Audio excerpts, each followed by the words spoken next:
vous rejoindre pour au moins remplir ce poste de représentant dans les bureaux de vote? Pour ces élections, nous ne parlons pas à des militants, nous parlons à des électeurs. Nous parlons aux Ivoiriens qui ont soif des changements. Et nous leur disons, laissons de côté nos égos. Et puis regardons en face l'alternance que nous cherchons. L'alternance et le changement que nous cherchons, est-ce que Simone Gbagbo est incapable de l'incarner? Est-ce que vous ne connaissez pas son parcours? Est-ce qu'elle n'a pas du charisme? Est-ce qu'elle n'a pas une vision? Est-ce que vous la sentez incapable de représenter les Ivoiriens? Je pense qu'elle peut le faire. Si vous êtes d'accord avec moi, sortez de chez vous et allez voter massivement le 25 octobre. Si vous ne voulez plus le rater au pouvoir, alors rejoignez-nous et essayons de conjuguer nos efforts, essayons de faire en sorte qu'on puisse mutualiser notre engagement et vous verrez que les choses vont changer. Parce que Goudé n'est... L'émission Décrypter l'Afrique aujourd'hui reçoit Charles Blé Goudé, ancien leader des jeunes patriotes ivoiriens, devenu président du Congrès panafricain pour la justice et l'égalité des peuples, COJEP. Figure marquante de la scène politique ivoirienne, il a été un acteur central de la mobilisation pour Gbagbo pendant la crise des années 2000. Puis, détenu plusieurs années à la Cour pénale internationale avant d'être acquitté et de revenir en Côte d'Ivoire. Pour l'élection présidentielle du 25 octobre 2025, le COJEP a choisi de soutenir la candidature de Simone Evier Gbagbo, après la radiation de Blé Goudé lui-même de la liste électorale, au même titre que Laurent Gbagbo et de Tidiane Tchad. Choix de Simone Gbagbo et stratégie de campagne, Charles Blé Goudé explique que cette décision est le fruit d'un processus démocratique interne au sein du COJEP. Une convention tenue en 2023 a conduit par un vote transparent supervisé par un huissier à désigner Simone Gbagbo comme candidate à soutenir. Le parti s'engage à participer activement à sa campagne à travers des comités régionaux, des cellules locales et une stratégie de terrain. Blé Goudé affirme vouloir aller à la rencontre des électeurs dans les villes, villages, quartiers et en coordination avec la direction de campagne de la candidate. Alors vous avez fait le choix de soutenir la candidature de Simone Evier Gbagbo en vue de la présidentielle du 25 octobre. Comment s'est faite la consultation au sein du COJEP et quels ont été les arguments soulevés lors des débats pour elle ou pour Awa Dormilo? D'abord, cette convention est une résolution de notre congrès qui s'est tenue en 2023 pour désigner le candidat qui allait porter les couleurs du COJEP, notre parti. Malheureusement, pour une condamnation politique que je continue de dénoncer, j'ai été radié de la liste électorale. En conséquence, je ne peux pas être candidat. Je ne suis pas d'accord, mais les institutions du pays ont décidé. Je me suis incliné. Il s'agissait maintenant pour le parti de regarder, parmi les 4 candidats de l'opposition, lequel pouvait porter nos valeurs. Je n'ai pas voulu décider, en tant que président, tout seul, et donner des instructions. Il fallait mettre à l'épreuve la démocratie interne à notre parti. Les débats ont eu lieu, et les camarades, à la fin, ont été soumis à un vote. Le vote a eu lieu devant un huissier de justice, et in fine, Simone Gbagbo l'a emporté. Pourquoi les camarades ont choisi Simone Gbagbo? Ce sont des débats internes qui ont eu lieu. Ces débats ont été internes parce qu'on n'a pas voulu que l'extérieur le sache. Je ne vais donc pas le dévoiler ici, parce que je ne sais pas ce qui était dans la tête de chacun. Après les débats, pourquoi chacun a choisi qu'on soutienne Simone Gbagbo. Mais elle a emporté, ce débat est derrière nous. Maintenant, nous mettons en ordre de bataille pour aller en campagne pour elle. Merci. Alors certains observateurs estiment que de toute façon, Simone Evier Gbagbo étant la seule candidate issue comme vous de la CAPSI, qui a passé le feu de la sélection par le Conseil constitutionnel, n'y avait pas organisé de consultation et que, bon, forcément, ça devait être elle. Bon, ça c'est un jugement de valeur sur lequel parce qu'eux, ils n'étaient pas avec nous lors des débats. Donc, ils sont mal placés pour juger des raisons qui ont milité en faveur de Simone Gbagbo. C'est vrai qu'elle était à CAPSI avec nous. C'est vrai aussi qu'elle est restée longtemps avec les camarades ici pendant que moi, je n'étais pas là. Mais dans tous les cas de figure, aujourd'hui, c'est Simone Gbagbo qui a été choisie et c'est elle que le COJEP va accompagner lors de l'élection présidentielle. Alors justement, qu'est-ce que votre implication dans la campagne va changer pour votre candidate? Quel est votre plan d'action? Est-ce qu'on vous verra sur le terrain et comment, où? Elle a mis en place une direction de campagne. Les responsables du COJEP vont intégrer la direction nationale des campagnes. Ensuite, les responsables locaux dans les régions vont intégrer tout ce qui a été mis en place comme cellule de campagne et dans les régions, dans les départements, dans les villages. Donc nous serons actifs sur le terrain. Déjà ce week-end, du 11 octobre, elle fait le lancement de sa campagne à Boisflé. Nous serons à ses côtés. Et dans toutes les autres villes et les localités, nous serons à ses côtés. Là où elle peut parler, nous irons là-bas pour parler d'elle, pour la présenter donc, aux électeurs, afin qu'ils puissent porter leur choix sur elle. Donc vous aurez une stratégie commune et il y aura la stratégie COJEP de marketing politique qui se mettra en place toute seule également. Il y aura 2 chemins parallèles. Il y a d'abord sa stratégie à elle, il y a son appareil politique à elle. Mais nous, au niveau du COJEP, nous allons mettre en place un comité de pilotage de cette campagne-là à notre niveau pour que nous puissions être efficaces et mettre donc en mission nos différents responsables qui iront battre campagne pour elle. Mais tout cela va être coordonné parce qu'il ne faut pas que ce soit l'un des autres. Alors Norbert Navarro, des questions? Ah oui, plein de questions, mais avant cela, Théo, permets-moi juste d'exprimer, non pas mon émotion, mais ça n'est pas indifférent pour moi de parler aujourd'hui à Charles Blégoudet. Ça me rappelle de très vieux souvenirs, et donc je tenais à le dire. Merci pour le sourire, Charles Blégoudet. Alors, je vais commencer par les questions, mais tout de suite d'abord une remarque. Vous dites Simone Gbagbo, vous ne dites pas Simone et Yves Gbagbo, c'est volontaire? Non, c'est Simone et Yves Gbagbo. Merci. Ce que j'ai juste suivi, c'est que Théo a commencé, mais bon, ça ne peut pas être un débat sur les papiers, les documents qui ont été présentés et acceptés par le Conseil constitutionnel.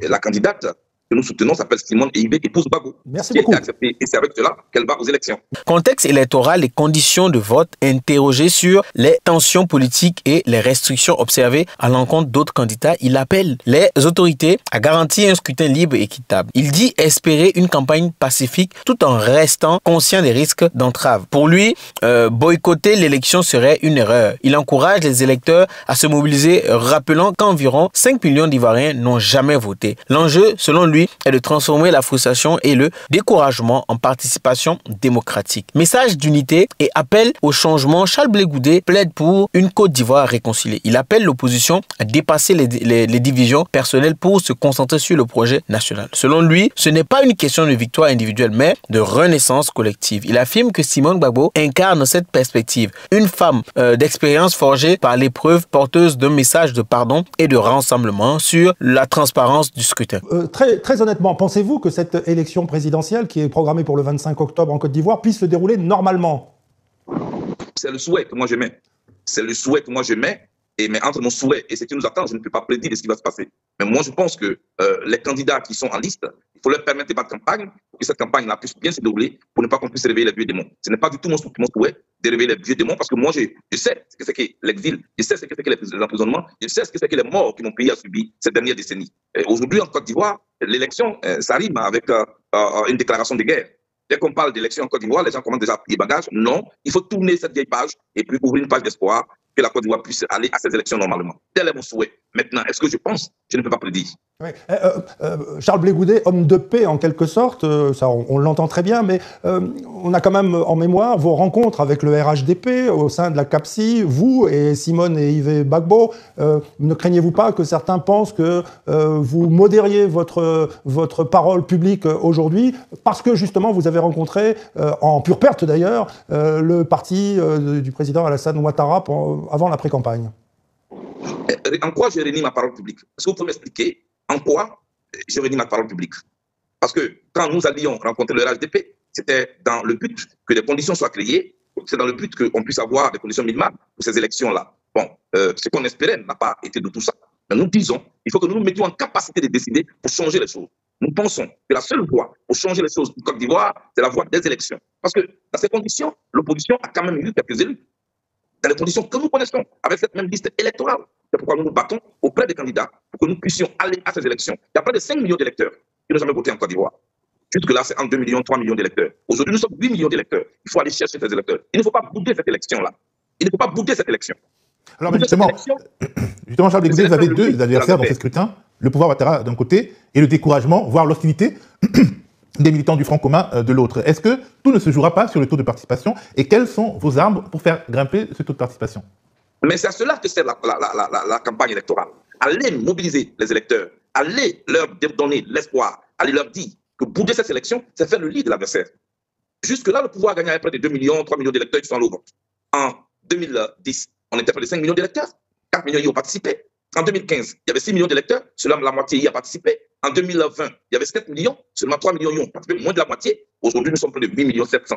Il faut aller chercher des électeurs et leur dire qu'il y a une possibilité de changer les choses. Si on laisse de côté nos égos, que nous nous mettons ensemble pour mobiliser les 5 millions d'Ivoiriens qui n'ont jamais participé à ces élections, et leur dire que dans ces conditions-là, Ewo Jacques a été élu en tant que PDCI au plateau, malgré toutes les difficultés, et c'est comment il s'appelle, Michel Gbagbo, a été élu à Yopougon avec Diaoufoué, avec cette liste-là, malgré ces conditions. Et puis à Cocody, en 2023, on a vu Jean-Marc Yassé opposé à qui? Au directeur du protocole du président Ouattara. Il l'a battu dans les yeux. Nous pouvons changer les choses en Côte d'Ivoire, si nous le souhaitons écouter les problèmes des personnes et qu'on se met ensemble pour mobiliser ce bloc de 5 millions d'Ivoiriens, ils n'ont jamais voté. Peut-être parce qu'ils sont découragés, peut-être parce qu'ils savent pas comment les choses se passent, ils ne sont pas d'accord. Il faut aller les mobiliser pour ne pas dresser le lit. Parce qu'en bout cette élection, qu'on reste pas à la maison, justement, le candidat Ouattara, il va gagner. Or là, nous avons toute une possibilité, nous avons l'occasion, nous avons l'opportunité de faire les choses autrement avec la candidate que moi je soutiens, la candidate Simone Ehifé Gbagbo, qui est une femme qui a une expérience, qui a un vécu dans ce pays, une femme qui a un cœur de pardon, une femme qui veut essayer d'établir les ponts entre les cœurs des Ivoiriens pour qu'on les mette ensemble pour faire de la Côte d'Ivoire une nouvelle nation qui va essayer de prendre sa place dans le concert des nations dans le monde. Voilà pourquoi, pendant cette campagne, nous irons trouver les Ivoiriens dans leur campagne, dans les campements, dans les villages, dans leurs quartiers, dans leurs concessions, même avec du porte-à-porte, pour leur parler. On ne fera peut-être pas trop de bruit, mais nous allons nous battre, nous allons leur opposer le projet que Simone Gbagbo porte, qui est un projet d'espoir, un projet de rassemblement, un projet de construction et de développement pour les Ivoiriens. Merci. Alors, vous dites qu'il faut que tout le monde se mette ensemble pour mobiliser les 5 millions d'Ivoiriens qui n'ont jamais voté, ou en tout cas qui n'ont jamais voté depuis 2010. Et on vous dirait, se mettre ensemble, ça veut dire se mettre ensemble peut-être avec Tidjane Thiam ou Laurent Gbagbo. Et on vous demanderait, mais pourquoi dans le fond, Tidjane Thiam ou Laurent Gbagbo ferait une fleur à Simone Ehifé Gbagbo, disons, en lui confiant leurs militants, leurs sympathisants, en lui ouvrant la porte du cœur de leurs électeurs, de leurs sympathisants. Qu'est-ce qui gagne à ça? Tout cela, ce n'est pas à eux de gagner quelque chose. C'est une gagne, c'est une Côte d'Ivoire nouvelle, qui va se donner des règles à respecter. C'est une Côte d'Ivoire nouvelle, qui va se donner un nouvel organe électoral qui ne va pas exclure des gens. C'est une Côte d'Ivoire nouvelle, qui va réconcilier les Ivoiriens avec leur justice. C'est une Côte d'Ivoire nouvelle qui ne va pas choisir les gens à la tête du client. C'est une Côte d'Ivoire nouvelle qui va rassembler les Ivoiriens. Ce n'est pas ce que les individus gagnent qui compte ici, c'est que nous gagnons ici. C'est notre pays qui va définitivement tourner la page de cette histoire triste qui a causé des morts en Côte d'Ivoire. C'est cette Côte d'Ivoire qui va se donner une nouvelle école, qui va former des citoyens nouveaux pour un besoin, pour les besoins des Ivoiriens. Aujourd'hui, c'est ce que nous voulons gagner. Qu'est-ce que nous reprochons en ce moment au système actuel? C'est le contrat que nous allons proposer. Autour d'un contrat que nous devons signer au-delà de nos égouts. Voilà ce qu'on gagne. Ce qu'on gagne, ce n'est pas ce que M. Tidjane Thiam gagne. Ce qu'on gagne, ce n'est pas ce que M. Gbagbo Laurent gagne. Ce n'est pas ce que M. Charles Blé Goudé gagne. Ce n'est pas ce que M. Afeni N'Guessan ou M. Don-Melo gagne. Ce que nous gagnons, c'est la Côte d'Ivoire nouvelle que nous gagnons avec les Ivoiriens. Voilà ce que nous devons gagner, tous ensemble, dans une nation qui est réconciliée, qui est rassemblée, avec une vision, avec un projet. Oui, mais alors le gap est quand même très important pour atteindre la barre des 50% plus une voix, parce que le Front commun de l'opposition, c'est-à-dire l'alliance entre Laurent Gbagbo et Tidjane Thiam, ne soutient pas la candidate que vous soutenez.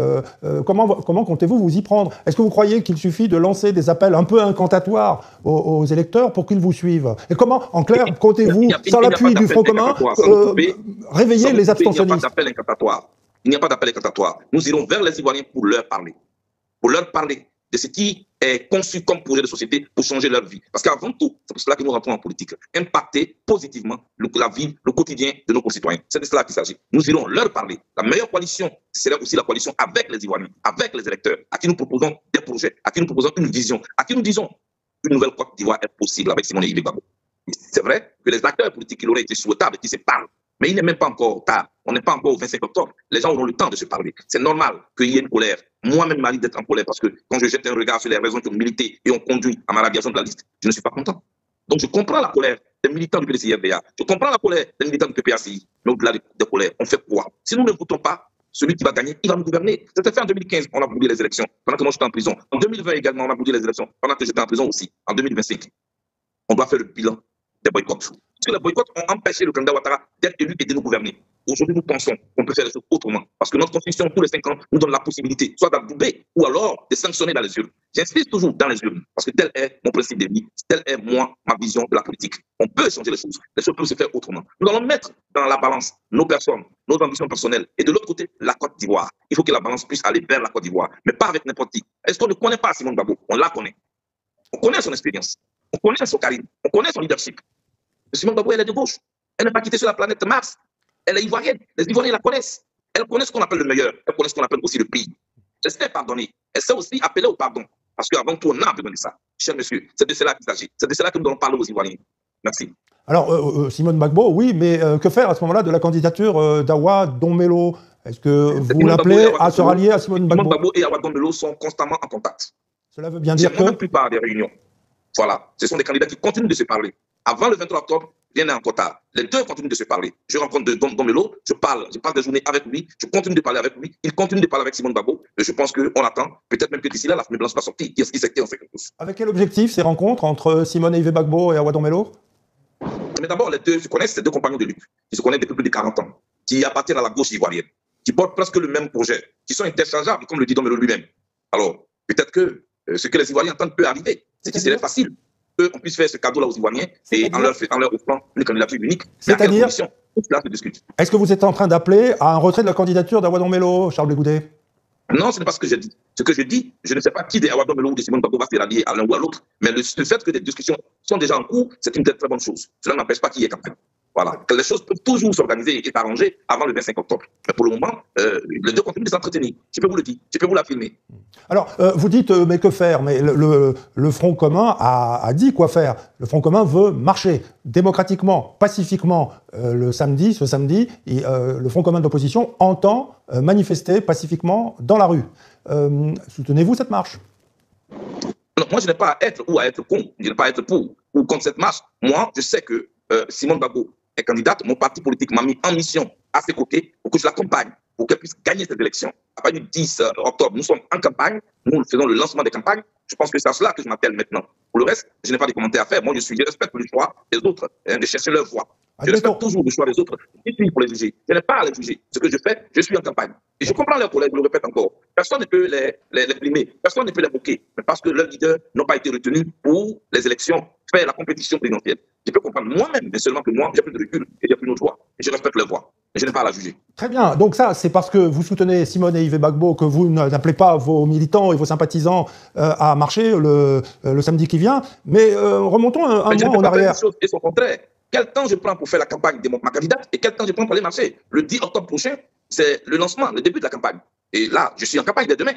C'est ça mon problème. Cela dit, moi, je ne les condamne pas. Et ils ont choisi une autre voie qui n'est pas la mienne. Oui. Et je n'ai pas à jouer cette voie. Ce que je dois faire aujourd'hui, c'est comment aller dire aux Ivoiriens de sortir massivement pour aller au vote le 25 octobre prochain. Parce que moi, je pense que c'est cela qui va nous mettre en capacité de décider pour changer les choses. Voilà. Non, c'est bien clair, Charles Blégoudet. Mais le 9 août dernier, vous n'aviez pas une candidate à soutenir.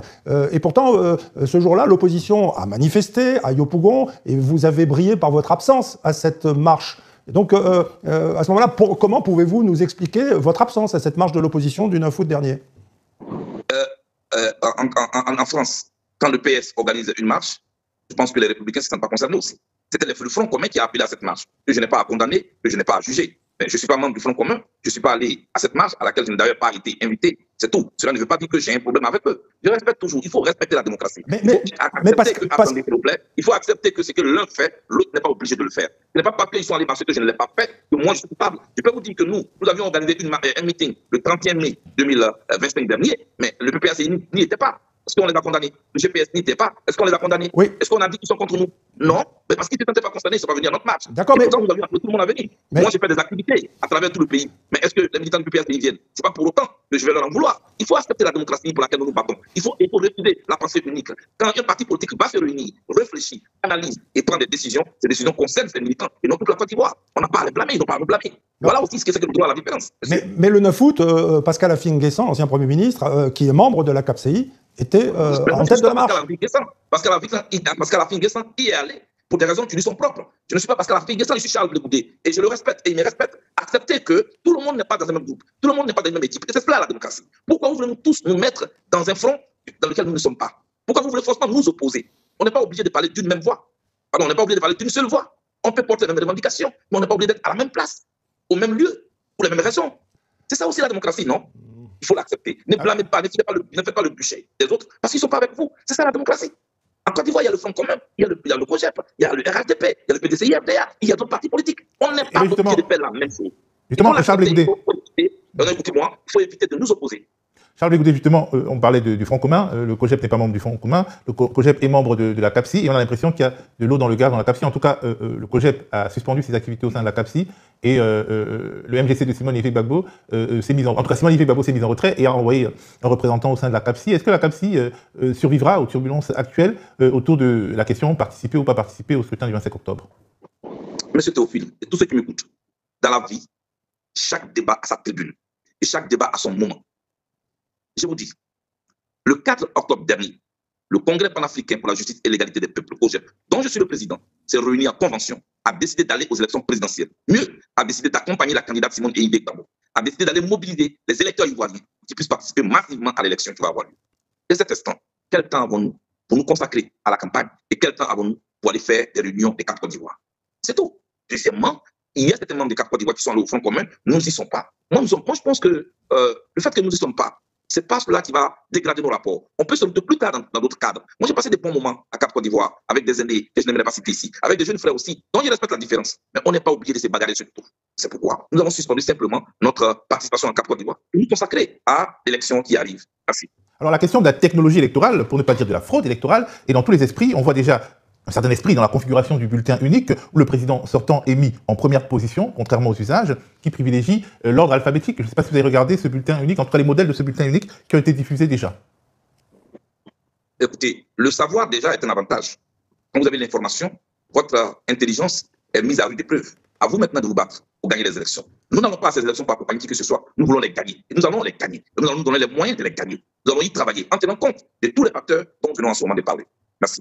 Alors, le Code électoral dit en son article 58 que le dépouillement des votes a lieu en présence des représentants présents des candidats et de la commission chargée des élections. Et certains l'interprètent comme une interdiction que les électeurs soient présents lors des dépouillements dans leur propre bureau de vote. Et les PV ne sont pas systématiquement envoyés à tous les candidats, comme c'est le cas dans de nombreux pays. Ici, en France, par exemple, dès la fin du dépouillement, les résultats sont sur le site du ministère de l'Intérieur. C'est un site ouvert que les autres sites Internet dont les autres sites Internet peuvent utiliser les données librement. Mais en Côte d'Ivoire, c'est opaque. C'est opaque jusqu'aux commissions électorales locales et à la centralisation par la CEI nationale. Certains observateurs considèrent que c'est là le cœur de la machine de fraude, le fait qu'il y a une sorte de trou noir entre la fin des opérations électorales et la proclamation. Est-ce que votre candidate aura des représentants dans les plus de 25 000 bureaux de vote? Et sinon, comment empêcher la fraude? Nous travaillons sur tout cela, au-delà des candidatures, au-delà du fait que Simone Gbagbo est candidate, que Awa Domelo est candidat, que Jean-Luc Buyon est candidat, et autres. Nous sommes en train de travailler sur une plateforme pour un minimum d'accord sur les représentants dans les bureaux de vote, pour que nous soyons tous représentés, pour que l'opposition soit représentée. En proposition, c'est vrai qu'un représentant d'un candidat d'opposition, puis en même temps représenter l'autre candidat. Nous travaillons à cela pour trouver le personnel. Nous, au niveau du projet, on n'a pas ce problème de trouver du personnel sur toute l'étendue du territoire, parce que nous sommes un parti qui est vraiment un ancrage national. Même dans le Nord? Même dans le Nord. Même dans le Nord, je peux vous le dire. Moi, je suis en tournée dans le Nord. Même dans le Nord, nous allons trouver cette histoire du Nord qui était fermée à toute la Côte d'Ivoire est derrière nous. C'est une campagne que nous allons faire en sorte de parler aux autorités pour que tout le monde puisse avoir accès à toute la Côte d'Ivoire. Aucun périmètre carré ne sera interdit à aucun candidat. Nous allons y travailler. Et il nous appartient maintenant à nous, en tant que challenger du parti au pouvoir, de trouver les hommes qu'il faut. Concernant les inquiétudes liées à la fraude électorale, il reconnaît les failles du système, notamment dans la centralisation des résultats. Il annonce que l'opposition travaille à un accord pour assurer la présence de représentants dans tous les bureaux de vote du pays afin de garantir la transparence du processus. Pour montrer que nous pouvons être représentés dans tous les bureaux de vote. Et nous y travaillons. On ne veut pas qu'un seul bureau de vote soit sans un représentant de nos candidats. Merci. Est-ce que vous appelez le PDCI, par exemple, qui est représenté fortement, et le PPACI, à laisser leurs militants vous rejoindre pour au moins remplir ce poste de représentant dans les bureaux de vote? Pour ces élections, nous ne parlons pas à des militants. Nous parlons à des électeurs. Nous parlons aux Ivoiriens qui ont soif des changements. Et nous leur disons, laissons de côté nos égaux. Et puis regardons en face l'alternance que nous cherchons. L'alternance et le changement que nous cherchons, est-ce que Simone Gbagbo est incapable de l'incarner? Est-ce que vous ne connaissez pas son parcours? Est-ce qu'elle n'a pas du charisme? Est-ce qu'elle n'a pas une vision? Est-ce que vous la sentez incapable de représenter les Ivoiriens? Je pense qu'elle peut le faire. Si vous êtes d'accord avec moi, sortez de chez vous et allez voter massivement le 25 octobre. Si vous ne voulez plus le RHDP au pouvoir, alors rejoignez-nous et essayons de conjuguer nos efforts, essayons de faire en sorte qu'on puisse mutualiser notre engagement et vous verrez que les choses vont changer. Parce que Boudé ne permettra à personne d'obtenir le changement. Ici, je ne parle pas à des militants, je parle à des électeurs, je parle à des Ivoiriens qui veulent voir une autre Côte d'Ivoire émerger. Et je pense qu'avec Simone Gbagbo, cela est possible. Relation avec d'autres acteurs politiques, Blé Goudé confirme entretenir des relations cordiales mais non partisanes avec certaines figures de pouvoir, comme Claude Saï, chef de cabinet du président Ouattara. Il réaffirme son désaccord total avec sa radiation électorale qu'il considère comme injuste, mais dit vouloir garder une posture apaisée. Charles Blé Goudé, quelles sont vos relations avec Claude Saï Soumaoro? Je vous pose la question parce qu'en Côte d'Ivoire, on a l'habitude de dire en Côte d'Ivoire, on se connaît. Quelles sont vos relations avec le chef de cabinet du président de la République? Mais je connais Claude Saïd depuis que je suis à la Fédération institutionnelle scolaire de Côte d'Ivoire. Ce sont nos devanciers. Il représentait la FECI à l'ENS sous Marcel Aïpo. Pendant ce temps, moi, j'étais dans la section. Et après ça, on n'a pas rompu les contacts. Après, c'est lui qui m'a apporté mon passeport à l'AE. Et ce ne sont pas des relations politiques que nous avons aujourd'hui. Il est de l'autre camp, je suis opposant, mais cela ne peut en rien altérer nos relations. C'est cette autre manière de faire la politique que moi, je suis en train de prôner. Ça ne fait pas de Claude Saïd un militant du COJEP, ça ne fait pas de moi un militant du RHDP. Voilà, les amitiés, il faut tracer donc la frontière entre les amitiés et la politique, mais faire en sorte que nos relations humaines ne soient pas altérées. Claude Saïd, l'enfant mystère, c'est ça? Nous, on l'appelait à la FECI l'enfant mystère. On se connaît en Côte d'Ivoire, c'est un avantage. Oui, c'est ce que je viens de dire. Hein. Non, mais pourquoi il parle à celui-ci? Pourquoi il ne parle pas à cela? On doit se parler. On doit bâtir ce respect de ce pays dans le respect de nos différences. Donc, ça y est, RHDP et ce COJEP, mais on a un passé quand même. Vous pensez que le respect est mutuel? Pas entre Claude Saïd Soumaoro et vous. Vous avez peut-être des informations que je n'ai pas, mais en tout cas, moi, il ne m'a pas encore manqué de respect. Bien sûr, mais... Il admet ne pas avoir présenté de candidat du COJEP à la présidentielle par un dépassement de soi et au nom de la priorité donnée à la Côte d'Ivoire avant les ambitions personnelles. Selon lui, le scrutin de 2025 marquera la fin d'un cycle politique. Il appelle alors à une nouvelle manière de faire de la politique basée sur la responsabilité, le respect des institutions et la reddition de comptes, loin du culte des personnalités. Il a été interrogé sur la Cour pénale internationale. Il rappelle que le dossier concernant le camp Gbagbo a été clos après son acquittement. Il estime que la CPI doit désormais prouver son impartialité en poursuivant les enquêtes concernant le camp adverse. Pour lui, les crimes commis pendant la crise ivoirienne sont imprescriptibles et la justice internationale doit agir pour restaurer sa crédibilité. Oui, dès l'instant où, alors que j'ai été acquitté à la CPI et que pour les mêmes raisons, je suis condamné en Côte d'Ivoire et cela a conduit à ma radiation de la liste électorale. Bon, ça, je ne suis pas d'accord, je le dénonce. Mais vous savez, face à une injustice, on n'est pas obligé d'avoir les mêmes réactions. On ne peut pas vivre la situation de la même manière. C'est une douleur que je gère. Mais je dis que je prends de la hauteur. Ça n'a rien à voir avec Saïd. Ce n'est pas lui seul qui décide. Oui. Voilà. Oui, mais enfin, dans la mesure où vous pouviez largement prévoir que vous alliez être radié de la liste électorale, que n'avez-vous présenté un candidat du COJEP à cette élection présidentielle? Mais voilà, M. Navarro. Voilà jusqu'où va le renoncement du COJEP. J'ai posé une question lors du dernier hommage à l'ancien président personnel Ali Konabedi Adaouro. Quand j'ai pris la parole, j'ai posé une question. À quoi sommes-nous prêts à renoncer pour la Côte d'Ivoire? Vous voyez que le COJEP n'a pas choisi un candidat en son sein, mais soutient une candidate qui est hors de son appareil politique. Voilà jusqu'où le COJEP est prêt à aller pour la Côte d'Ivoire. Et on devait nous en féliciter. Vous voyez que j'en ris d'entendre ça. Ça veut dire qu'il n'y avait personne autour de vous qui était capable de porter vos couleurs? Non, vous n'avez pas à rire. Vous avez si, ça me fait rire, oui. Non, vous n'avez pas à rire. Vous devez plutôt me féliciter. Parce que là, j'ai fait un dépassement de soi. Et je n'ai pas choisi moi seul. Vous avez vu que la personne qui a été choisie pour être soutenue n'est pas le choix seulement de Charles Blé Goudé. C'est à l'issue d'une élection transparente, avec des urnes transparentes et en présence d'un huissier de justice. C'est le COJEP qui le décide. Ce n'est pas Charles Blé Goudé qui le décide. On ne réduit pas les choses à nos personnes. On voit là où la violence peut avoir lieu.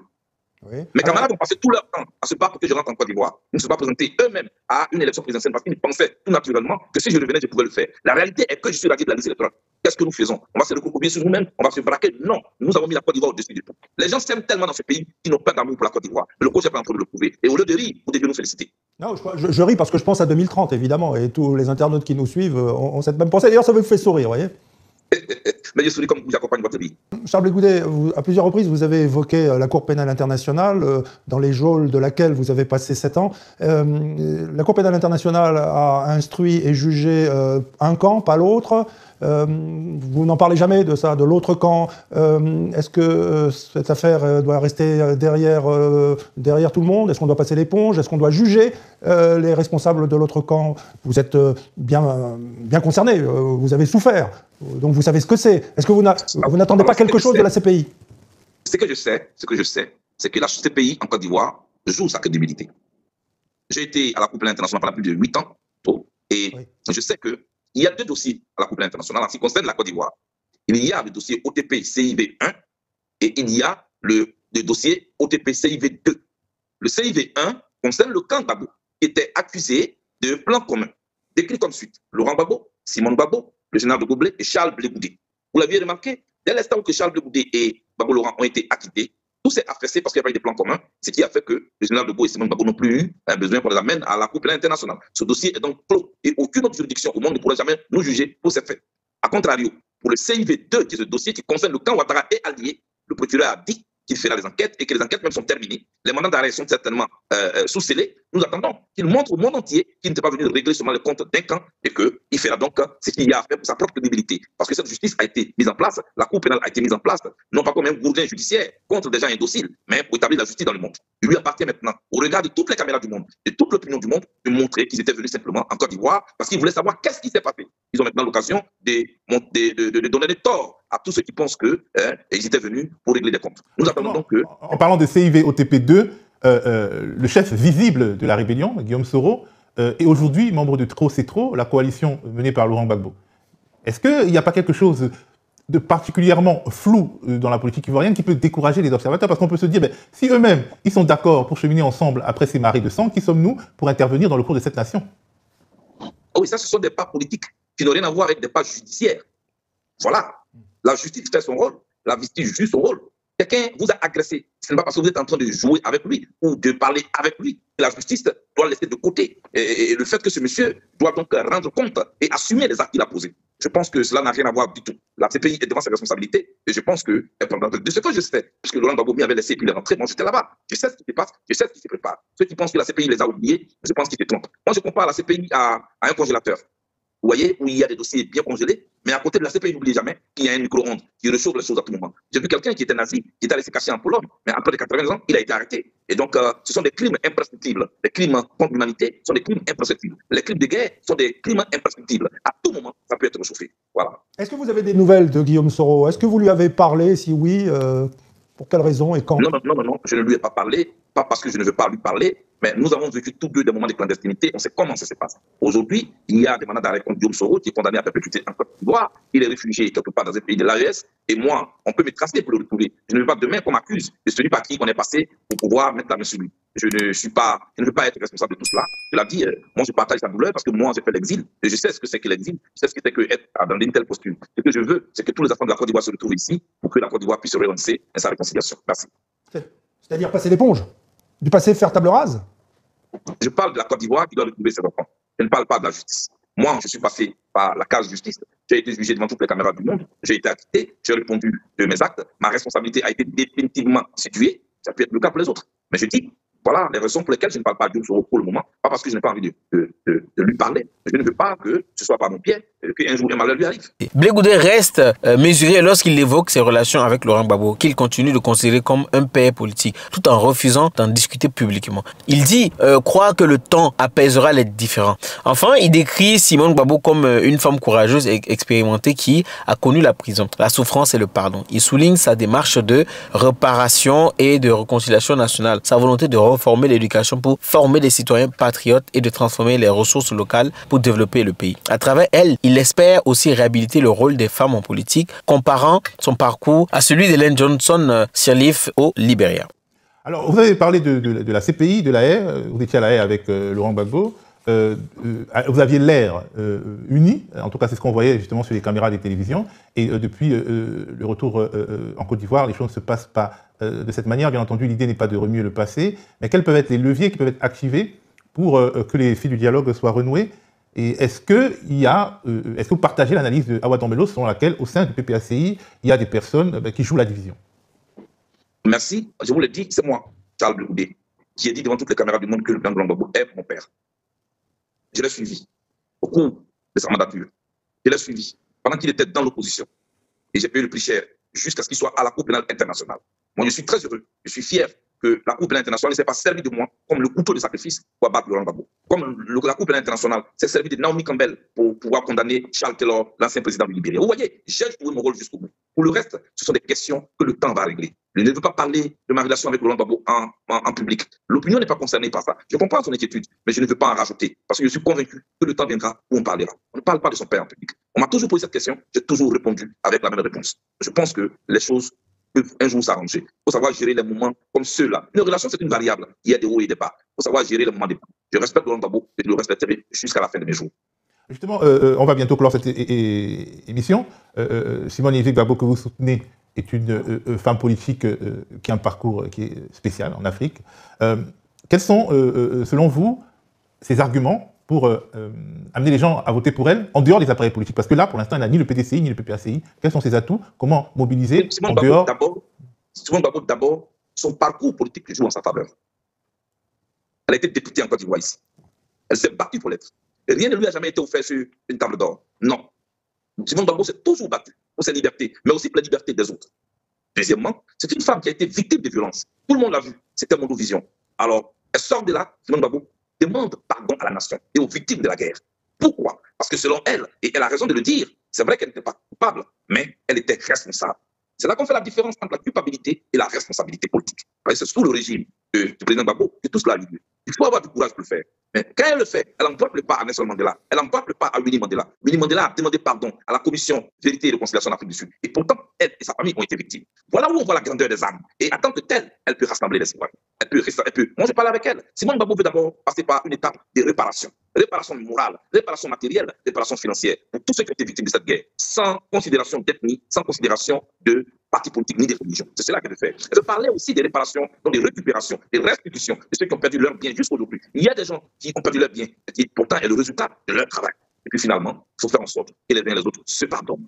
Voilà. Sur quoi elle va travailler d'abord. Ensuite, elle va maintenant dérouler vraiment son projet de société. Nous, de l'école, elle veut qu'on réforme le système éducatif en Côte d'Ivoire. Ce système qui nous a habitués à former des commis. Il faut maintenant faire en sorte que l'école ivoirienne puisse former des citoyens qui ont du patriotisme en eux. Deuxièmement, qui puissent être formés pour répondre aux besoins actuels des Ivoiriens. C'est à cela qu'elle va travailler. Ensuite, travailler à ce qu'on passe à l'état de transformation de ce qu'on produit, de ce que nous avons comme richesse en Côte d'Ivoire, au lieu de toujours vivre de culture des rentes. Je vais m'arrêter là pour l'instant pour dire que nous aurons le temps de dérouler. Mais je pense que c'est une femme qui a du charisme, qui a du leadership. C'est une femme qui connaît la Côte d'Ivoire et que les Ivoiriens connaissent. Une femme qui est sortie du sous-sol, qui a touché le fond. Et cette femme-là, elle va maintenant être amenée au plafond pour regarder la Côte d'Ivoire, la rassembler, pour la conduire vers des jours meilleurs. C'est cela. Et je lance un appel à toutes les femmes de Côte d'Ivoire. Nous aussi, si nous avons choisi Simone Gbagbo, c'est parce qu'à travers elle, on veut réhabiliter la femme. On veut montrer à la femme qu'elle a sa place ici. Le Libéria l'a essayé. Le Libéria est sorti des guerres aujourd'hui avec Sir Lee Johnson. Aujourd'hui, avec Simone Gbagbo, il y a une possibilité de quitter la page de la tristesse et de la douleur pour une page d'avenir. Et un avenir radieux. C'est à cela que nous voulons travailler. Je vous remercie. Dernière question, est-ce que vous avez un message pour Tidiane Thiam? Oui, il était notre président de Cap Côte d'Ivoire. On a passé vraiment des bons moments. Ce qui arrive aujourd'hui à Tidiane Thiam me pince le cœur. C'est quelqu'un pour qui j'ai beaucoup de respect et parce que je pense qu'il avait sa place dans cette élection. Mais dans la vie, il y a ce qu'on veut et puis il y a ce que la vie nous dépose. Moi, je suis un produit de la patience. Quand on est patient, tout peut arriver. Et je lui souhaite vraiment le meilleur du monde pour l'avenir qu'il attend. Et je pense qu'il aime beaucoup la Côte d'Ivoire. En conclusion, Charles Blé Goudé appelle les Ivoiriens à voter massivement le 25 octobre pour tourner la page des divisions. Choisir la paix et ouvrir une ère nouvelle de démocratie et de responsabilité nationale. Je vous laisse continuer de regarder le débat, comment ça s'est passé. Et n'hésitez pas à réagir en commentaire. Et on se dit à la prochaine. Et n'oubliez pas de vous abonner.